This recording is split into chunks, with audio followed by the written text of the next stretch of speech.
Antoine Mercier, bonjour Boker Tov. Boker Tov. Merci d'être venu dans notre studio. On est très heureux de vous accueillir dans ce studio. C'est la première fois. Alors, chez Reyano, on peut dire d'une certaine manière. Merci d'être venu dans notre studio. Je le disais tout à l'heure, vous êtes ici en Israël pour participer, pour animer un colloque qui est organisé à l'initiative du Rav Raphaël Sadine. Modernité et transcendance. Hein, c'est un sujet, on va en parler tout à l'heure. Ça a l'air un peu difficile à aborder, mais on va en parler dans quelques instants. On va gagner l'Eurovision. Voilà, c'est ça. C'est un peu plus compliqué que l'Eurovision. Mais en tout cas, je voulais profiter de votre passage en Israël pour parler ensemble un peu de ce qui se passe ici et de comment on s'est perçu quand on est à Paris en particulier. Vous le savez, on est dans une période, le mois de Iyar, c'est toujours un mois extrêmement chargé en événements nationaux, on va dire, avec le Yom HaAtzmaut, le Yom HaZikaron, il y a aussi le Yom HaShoah qui précède, qui est tout de suite après Pessah, et puis il y a le Yom Yerushalayim dans une semaine.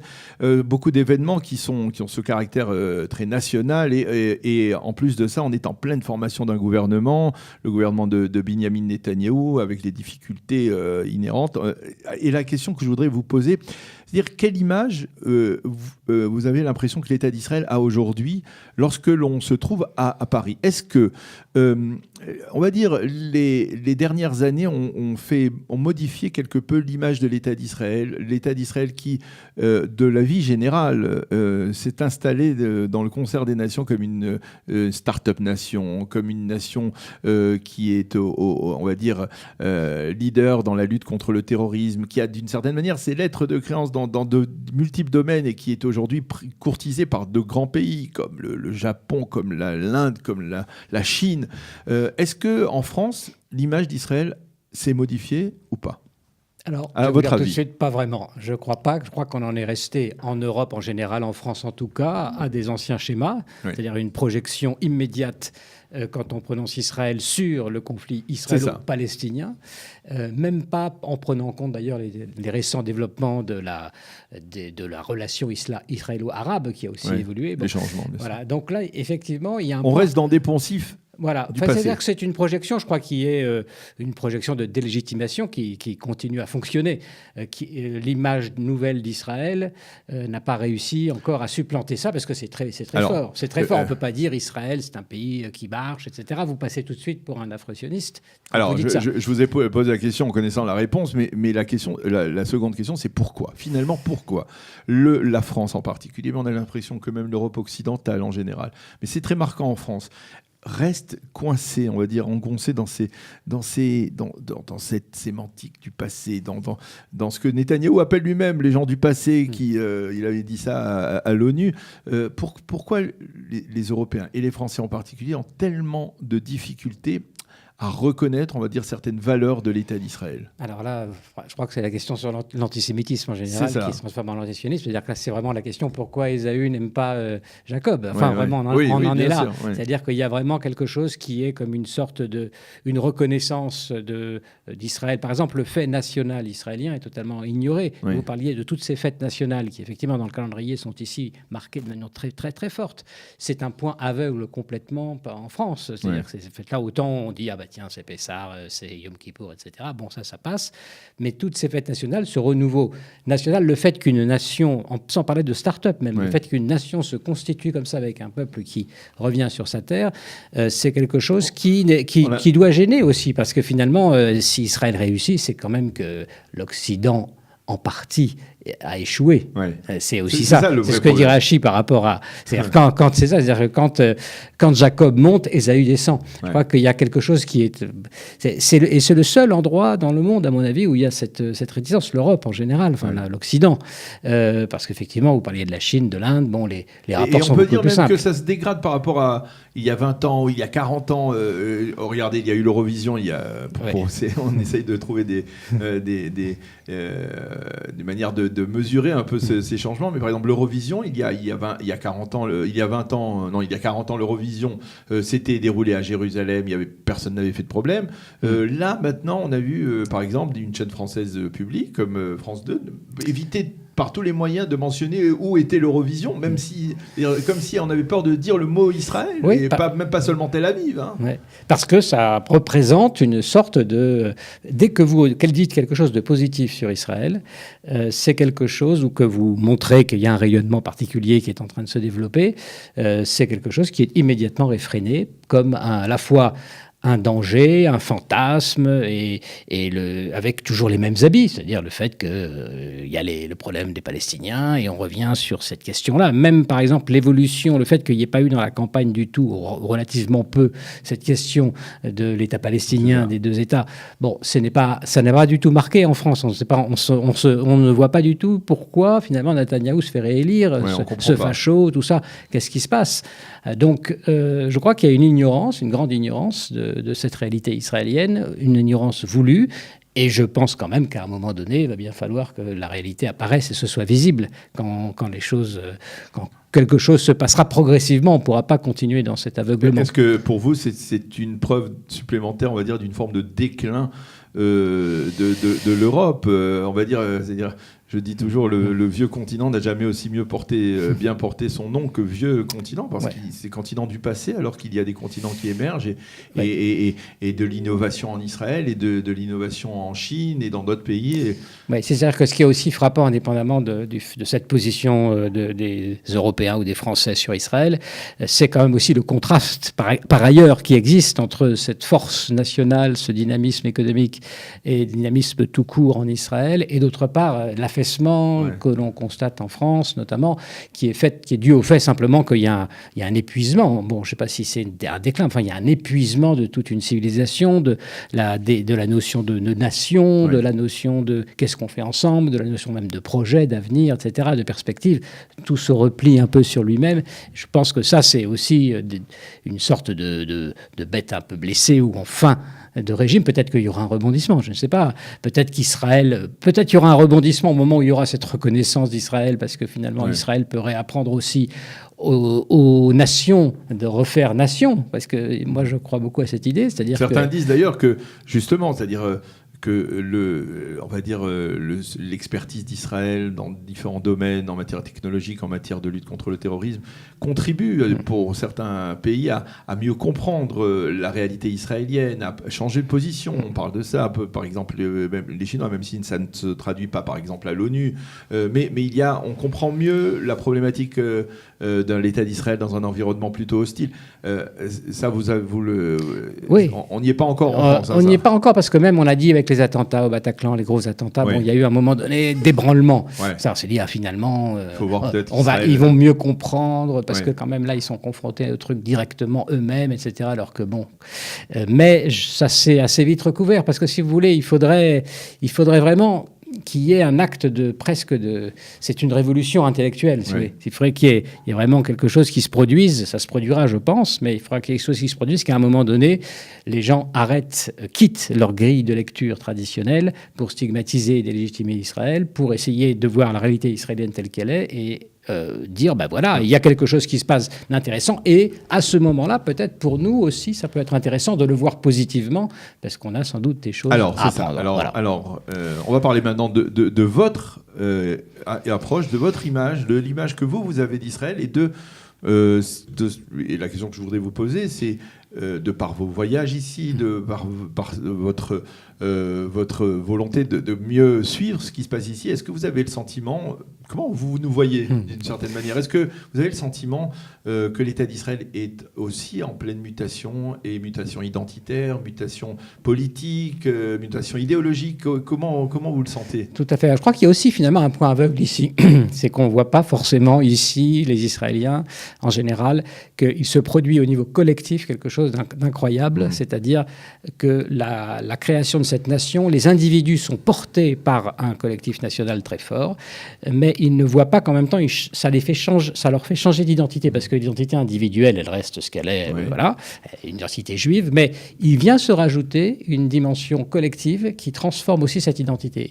Et c'est pour ça que moi, justement, par rapport à mon travail d'essayer de lutter contre ces points aveugles, si vous voulez, mais de dire, voilà, je fais un documentaire pour montrer comment les Israéliens sont en train de se transformer. Vous préparez un documentaire de ce type pour essayer de mieux comprendre les Israéliens, de voir comment ils changent, ces mutations. Voilà, si vous voulez, tout est parti de l'idée donc de Léon Ashkenazi, qui disait que, Manitou, les Juifs, quand ils reviennent en Israël, ils deviennent des Hébreux. Bon, alors, évidemment, c'est une phrase quand même assez énorme. Et puis après, il ajoute, oui, alors qu'est-ce que c'est qu'Hébreu ? Juif, finalement, c'est être juif, c'est être un Hébreu à l'indice du national, tandis que être hébreu, c'est être juif à l'indice de l'humanité tout entière. Okay. Donc c'est un changement. Hors la goïm, un phare des nations. Voilà, comme de quelle façon, comment cette lumière se manifeste, c'est un autre problème, mais en tout cas que ça devient effectivement, il y a un accès par ce particularisme hébraïque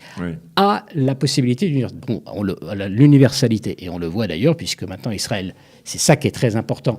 Ce qui change... C'est marquant ces dernières années. Voilà, ce qui est l'interface entre les Juifs en général et le monde non juif, est en train de se modifier complètement, puisqu'avant, nous avions des relations de communauté à nation, chacun dans sa nation, et maintenant, il y a une nation qui parle d'une voix nationale qui va être un nouvel instrument dans le concert des nations. Qui revendique, dans le cadre de cette mutation identitaire, qui revendique, on va dire, de manière plus forte, cette identité juive, parce que lorsque la Knesset fait voter la loi sur l'État-nation, comme l'État d'Israël étant l'État-nation du peuple juif, il y a quelque part un retour à cette identité aussi juive, qui était peut-être un peu escamotée par les fondateurs de l'État d'Israël, qui voulaient justement forger une identité israélienne, plus que juive, sans se déconnecter totalement, mais... Oui, mais au départ, je pense que, à mon avis, c'était peut-être nécessaire au départ de fabriquer une espèce de corset pour que ça tienne un peu et que ça démarre. Mais si vous voulez, l'enquête qui a consisté pour mon film à interviewer des gens qui ont fait leur alia, donc des francophones. J'en ai interviewé une cinquantaine, voilà, je vais en garder 25 témoignages, et je leur demande justement comment ils étaient en France, comment leur décision de venir s'est prise, et comment ensuite ils ont ressenti cette mutation dont parle Manitou. J'essayais d'être l'expérimentateur de cette théorie pour voir qu'est-ce qu'il disait, etc. Et ce qui est très frappant, si vous voulez, c'est que l'arrivée ici, alors comme vous le voyez sans doute très souvent, puisque je sais que vous recevez beaucoup de gens francophones qui ont fait leur alia, c'est la réinitialisation individuelle qui se produit quand on arrive ici. C'est-à-dire qu'il faut abandonner les attributs de l'exil pour arriver ici en Israël, donc en même temps abandonner tout ce qu'on a et en même temps revenir à soi-même, à ce qu'on est vraiment, pour se réinscrire dans un mouvement collectif. Ce qui est très frappant ici, c'est que les gens ont le souci de dire le sens de la vie s'inscrit, passe à travers qu'est-ce que je fais pour la collectivité. C'est ça qui est fondamental. Et c'est ça qui est totalement différent avec ce qui se passe en Europe, en France, où jamais personne ne va dire le sens que je fais, c'est pour la France, c'est pour le pays, c'est complètement étranger. C'est pour moi, même ça peut être pour les autres, pour les pauvres, tout ce qu'on veut. Mais c'est pas national. C'est pas national, mais tout de même, je ne sais pas s'il y a une comparaison à faire. Le processus d'Oslo, par exemple, a consolidé, a contribué d'une certaine manière à cette redéfinition identitaire pour beaucoup d'Israéliens qui étaient un peu déconnectés de leur passé, de leur patrimoine juif et qui essayaient de mieux recomprendre par rapport à l'adversité des Palestiniens qui revendiquent la terre d'Israël, etc. Est-ce qu'on n'a pas remarqué un peu ce même phénomène en 2015, une forme de retour au nationalisme? Moi, ça m'avait marqué, je sais l'avoir dit à l'époque dans des conférences en France, les drapeaux français au balcon, mais ça s'est vite passé. Ça s'est vite passé par rapport à ce qui peut se passer ici au niveau de la force collective nationale. La Marseillaise qui était entonnée tous les 3 heures. Ça a duré quelques mois, et ça s'est petit à petit effiloché. On est revenu dans notre.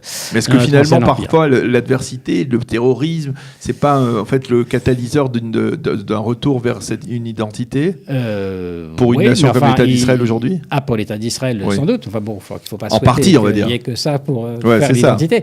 Et si vous voulez, ce qui est intéressant, c'est la dimension de juif, que l'identité juive en exil.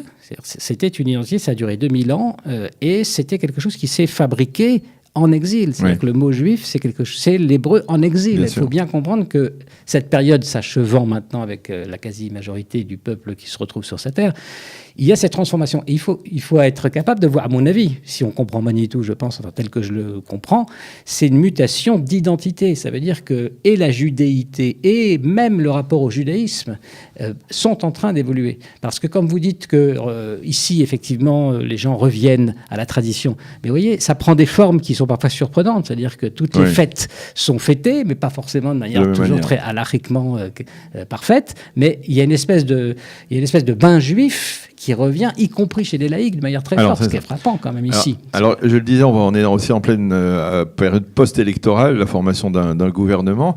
Et là aussi, on voit dans les grandes tendances, on voit que finalement, quoi qu'il advienne, la gauche israélienne est en perdition, elle périclite, on le voit de scrutin en scrutin.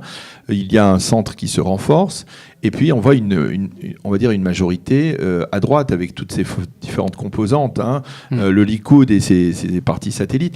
Vous pensez que, c'est-à-dire comment vous l'expliquez, ce glissement progressif de la population israélienne vers la droite, et est-ce que aussi c'est lié à des phénomènes démographiques comme le renforcement des familles orthodoxes, de familles religieuses, etc. Ou alors comment vous l'expliquez ? Moi, je crois que c'est global, c'est-à-dire justement, je crois que Netanyahou, il me semble que la réussite de Netanyahou, c'est simplement qu'il a réussi. Oui.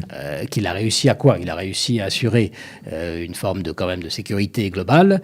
Et il a réussi, par ailleurs, à justement travailler sur le développement de cette image d'Israël internationale et de la voix d'Israël dans le monde.